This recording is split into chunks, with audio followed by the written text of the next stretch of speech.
All right, what is a blog?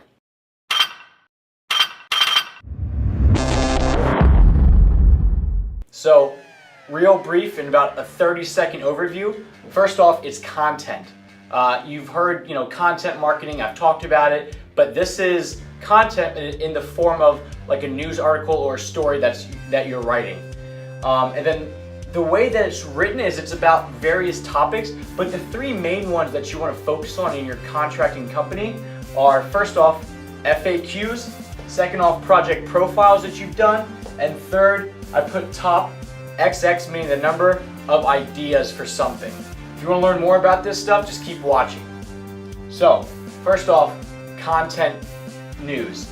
What that is you've heard content before in other videos or in other blogs that I've written, and what you're trying to do is you're trying to establish yourself as that industry expert and show your culture. So blogging is a great way to do that.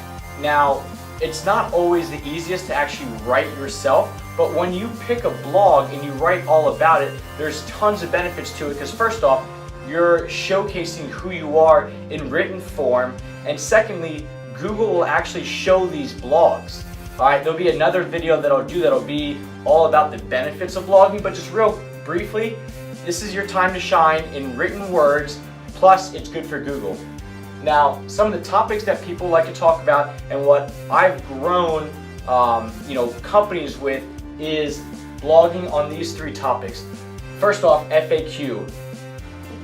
With those questions that you always get, how much does this cost? How long does this take? Tell me more about this. That's a huge one because people are actually searching for those, and these blogs will pop up. All right. Secondly, project profiles. These are huge because now you're on your website, and when you talk to clients, you're telling them you're trying to show them all this great stuff that you can do for them with your service. But what better way to do it than actually showcase from beginning to end a project that you've done? All right, maybe you installed new floorboards in someone's house, and you wrote a whole article that wasn't just, hey, here's the type of materials we use and here's how we did it, but talk about the whole thing. Hey, we showed up, it was pouring rain outside, so it took us an extra hour and a half to get there. Then we got there and we realized that the dogs had been ripping it up and it was just a whole issue. And the more you go into this and the more storytelling you get into, the better you're going to be.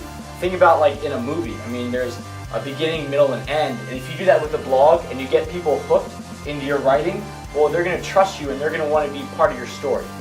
The last thing is top number of ideas. And this could be various things such as like top 4 ideas for your backyard this fall, or top 8 ways to open up the room with different paint colors or paint styles, stuff like that. There's a popular website you might have heard of called BuzzFeed. They do a fantastic job at stuff like this because it intrigues people to come in. So writing stuff like that, top certain things, or 5 backyard ideas to bring the family together. Things like that, people love that kind of stuff. So if you can nail these 3 things, this is going to be the easiest, your FAQs, because you get asked these all the time.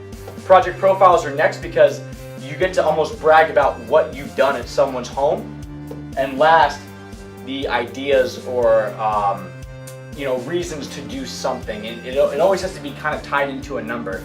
People love that kind of stuff, and this is fantastic for like social media and Pinterest and those kind of things. So in a real overall nutshell, what's blogging? It's content in written form, and then here's 3 kind of topics that you want to go off of that you can write hundreds and hundreds about, because they're very easy to do. So in other videos, I'll talk about why you want to blog and how to physically do it, but this is just an overview of what physically is a blog.